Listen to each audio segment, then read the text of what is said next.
Di antara lautan nama besar para ulama tabi'in, ada satu sosok yang cahayanya bersinar begitu terang, meski matanya sendiri redup. Dialah Sulaiman bin Mihran al-Amasi, seorang imam besar dari Kufah, Irak. Namanya mungkin tidak sepopuler para sahabat Nabi, tapi perannya dalam menjaga kemurnian Islam, khususnya hadis, sungguh luar biasa. Julukannya, Al-Amasi, berarti orang yang penglihatannya lemah atau rabun. Sebuah julukan yang terdengar seperti kekurangan, tapi bagi para ulama, julukan ini justru menjadi tanda keagungan. Karena di balik matanya yang lemah, Allah menganugerahinya hafalan yang setajam pedang dan hati yang seterang mentari. Para ulama sepakat, matanya boleh rabun, tapi hafalannya luar biasa. Sulaiman al-Amasi lahir di Kufah, pusat ilmu pengetahuan pada masanya. Sejak belia, ia sudah menunjukkan kecintaan yang luar biasa pada ilmu. Bayangkan, di saat banyak anak muda sibuk dengan urusan dunia, Al-Amasi justru menenggelamkan dirinya di majelis-majelis para ulama besar. Ia tidak menyia-nyiakan kesempatan emas untuk belajar dari generasi terbaik setelah para sahabat.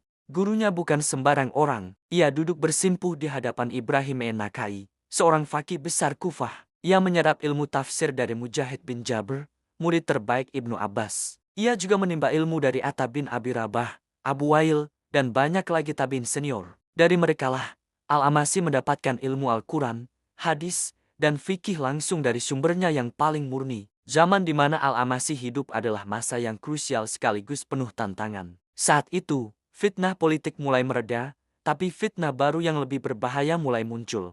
Pemalsuan hadis. Orang-orang dengan agenda tertentu mulai berani membuat hadis palsu dan menyandarkannya kepada Rasulullah Sallallahu Alaihi Wasallam. Disinilah peran para ulama seperti Al-Amasi menjadi sangat vital. Bagi mereka, menjaga kemurnian hadis adalah harga mati. Al-Amasi dikenal sebagai salah satu garda terdepan dalam menyaring hadis. Ia sangat selektif dan tidak akan meriwayatkan sebuah hadis kecuali ia benar-benar yakin dengan keabsahan sanad atau rantai perawinya. Kehati-hatiannya ini membuatnya menjadi salah satu pilar utama dalam ilmu hadis. Kedudukannya dalam disiplin ilmu ini tidak perlu diragukan lagi. Para kritikus hadis paling ketat sekalipun mengakui kehebatannya. Imam Ahmad bin Hanbal, Yahya bin Ma'in, dan Ali bin Al-Madini, tiga raksasa dalam ilmu jarh wa ta'dil, semuanya sepakat menilai Al-Amasi sebagai seorang yang sikah, artinya sangat terpercaya. Kepercayaan ini bukan tanpa alasan. Riwayat-riwayatnya memenuhi kitab-kitab hadis paling syahih, seperti Sahih Bukhari dan Sahih Muslim. Membaca kedua kitab ini, kita akan sering sekali menemukan nama Sulaiman al-Amasi dalam rantai sanadnya. Ini menunjukkan betapa penting dan sentralnya posisi beliau. Memang, ada catatan kecil dari para ulama bahwa Al-Amasi terkadang melakukan tadlis. Tadlis adalah ketika seorang perawi meriwayatkan hadis dari gurunya yang ia temui, namun ia menyembunyikan nama guru lain di antara mereka, seringkali menggunakan lafaz yang umum seperti dari fulan. Namun, para ulama ahli hadis telah meneliti tadlis Al-Amasi dan menyimpulkan bahwa tadlisnya sangat ringan dan tidak merusak kepercayaannya. Mengapa? Karena Al-Amasi adalah seorang yang jujur, hafalannya sangat kuat, dan guru-gurunya sudah dikenal luas. Para imam hadis seperti Imam Bukhari dan Muslim pun tetap menerima riwayatnya setelah memastikan hadis tersebut benar-benar ia dengar langsung dari gurunya. Ini adalah bukti betapa tinggi standar keilmuan para ulama kita. Tapi kehebatan Al-Amasi tidak hanya berhenti di bidang hadis. Ia juga seorang qari, ahli Al-Quran yang mumpuni. Di Kufah, ia membuka majelis untuk mengajarkan bacaan Al-Quran. Ia dikenal sangat teliti dalam setiap huruf dan lafaz, memastikan setiap ayat dibaca persis seperti yang diajarkan oleh guru-gurunya. Ia tidak hanya mengajarkan cara membaca, tapi juga menanamkan adab dan kecintaan terhadap Al-Quran. Kombinasi antara penguasaan hadis dan Al-Quran inilah yang membuat ilmunya begitu kokoh dan mendalam. Dari mata air ilmunya yang jernih, lahirlah generasi ulama-ulama besar berikutnya. Murid-muridnya bukan orang sembarangan. Mereka datang dari berbagai penjuru dunia Islam untuk belajar darinya. Sebut saja nama-nama besar seperti Sufyan Ats-Tsauri,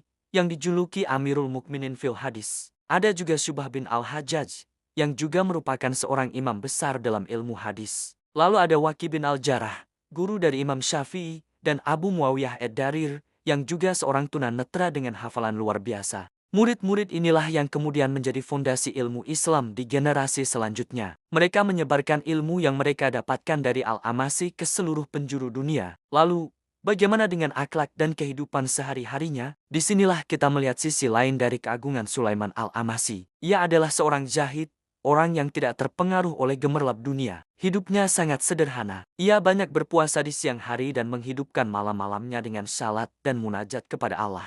Ia sangat menjaga lisannya dari perkataan sia-sia. Namun, kezuhudannya tidak membuatnya menjadi pribadi yang lembek atau basa-basi. Justru sebaliknya, Al-Amasi dikenal memiliki lisan yang tajam terhadap kebatilan dan kemunafikan. Ia tidak pernah takut untuk menyuarakan kebenaran, bahkan di hadapan penguasa sekalipun. Ia berani menegur para pejabat yang zalim dan menolak hadiah-hadiah dari mereka yang ia curigai sumbernya tidak halal. Baginya, ilmu tidak untuk dijual atau ditukar dengan kemewahan dunia. Karakternya yang jujur, tegas, dan tidak suka kepura-puraan ini terkadang membuatnya tampak keras. Ia tidak suka dengan orang yang beragama hanya di penampilan luar. Baginya, ilmu tanpa amal adalah sebuah kehinaan, dan ibadah tanpa landasan ilmu adalah kesesatan. Ada sebuah kisah terkenal di mana ia menegur seseorang yang terlalu sibuk memperindah bacaan Al-Qur'annya dengan lagu, tapi lalai dari makna, tadabur, dan adab terhadap Al-Quran itu sendiri. Baginya, esensi beragama terletak pada ketulusan hati dan kesungguhan dalam beramal,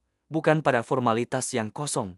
Selain tegas, Al-Amasi juga dikenal sebagai pribadi yang cerdas dan humoris, terkadang dengan sentuhan satir. Ucapannya seringkali pendek dan pedas, tapi jika direnungkan, penuh dengan hikmah yang mendalam. Ia menggunakan kecerdasannya untuk menyindir kemunafikan dan kebodohan dengan cara yang unik. Misalnya, pernah ada seseorang yang datang kepadanya dan bertanya tentang suatu masalah sambil duduk dengan angkuh. Al-Amasi hanya meliriknya dan berkata, "Bahkan pertanyaanmu pun butuh adab." Sebuah jawaban singkat yang langsung menohok ke jantung masalah, adab sebelum ilmu. Sepanjang hidupnya, Sulaiman Al-Amasi konsisten dengan prinsipnya. Ia hidup dan mati dalam keadaan sederhana, bahkan bisa dibilang miskin. Ia tidak pernah mengejar jabatan, tidak berusaha mendekati istana penguasa demi keuntungan duniawi, dan tidak menumpuk harta benda. Seluruh hidupnya ia wakafkan untuk 3 hal, Al-Quran, hadis, dan menjaga kejujuran di hadapan Allah. Kekurangan fisik pada penglihatannya justru menjadi anugerah tersembunyi. Itu membuatnya lebih fokus, lebih bergantung pada kekuatan hafalan yang Allah berikan, dan lebih teliti dalam setiap ilmu yang ia sampaikan. Ia membuktikan bahwa cahaya sejati bukanlah berasal dari mata kepala,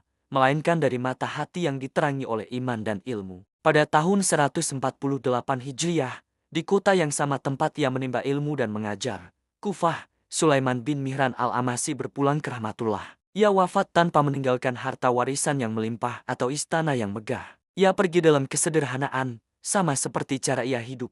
Namun, warisan yang ia tinggalkan jauh lebih berharga dari semua emas dan perak di dunia. Ia meninggalkan jejak ilmiah yang abadi. Sanad-sanad hadis yang ia riwayatkan menjadi tulang punggung bagi bangunan ilmu hadis. Namanya terus-menerus disebut oleh jutaan umat Islam di seluruh dunia setiap kali hadis-hadis Nabi dibacakan. Kisah Sulaiman Al-Amasi adalah pengingat bagi kita semua, bahwa kebesaran sejati bukanlah pada penampilan fisik, jabatan, atau harta. Kebesaran sejati terletak pada ketakwaan, kedalaman ilmu, dan ketulusan dalam beramal. Al-Amasi adalah imam besar yang rabun matanya, tapi sangat terang hatinya. Lisannya tajam untuk membela kebenaran, tapi niatnya bersih karena Allah.